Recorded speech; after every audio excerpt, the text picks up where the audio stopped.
بسم اللہ الرحمن الرحیم۔ دوستو، آج آپ کو تسبیح ملائکہ بتانے والا ہوں، جو کہ فرشتوں کی تسبیح ہے، اور ایسے سمجھ لیں کہ آپ کو رزق کا خزانہ بتا رہا ہوں۔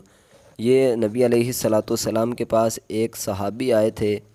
ایک صحابی خدمت اقدس میں حاضر ہوئے اور عرض کیا، یا رسول اللہ صلی اللہ علیہ وسلم، دنیا نے مجھ سے پیٹھ پھیر لی ہے۔ فرمایا، نبی علیہ الصلوۃ والسلام نے فرمایا، کیا وہ تسبیح تمہیں یاد نہیں جو تسبیح ملائکہ کی ہے، اور جس کی برکت سے روزی دی جاتی ہے؟ خلق دنیا آئے گی تیرے پاس ذلیل و خوار ہو کر۔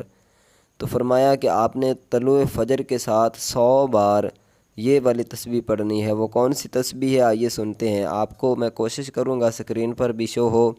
سبحان اللہ و بحمدہ، سبحان اللہ العظیم و بحمدہ، استغفر اللہ۔ ان صحابی کو 7 دن گزرے تھے کہ خدمت اقدس میں حاضر ہو کر عرض کی، حضور، دنیا میرے پاس اس کثرت سے آئی، میں حیران ہوں، کہاں اٹھاؤں کہاں رکھوں۔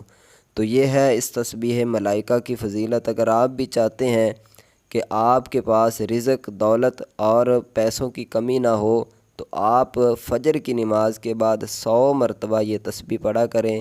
انشاءاللہ اللہ کے فضل و کرم سے تسبیح ملائکہ کی وجہ سے رزق کی آپ پر بارش ہوگی۔ اور نماز کی پابندی آپ نے لازمی کرنی ہے۔ 5 وقت کی نماز ضرور آپ نے پڑھنی ہے۔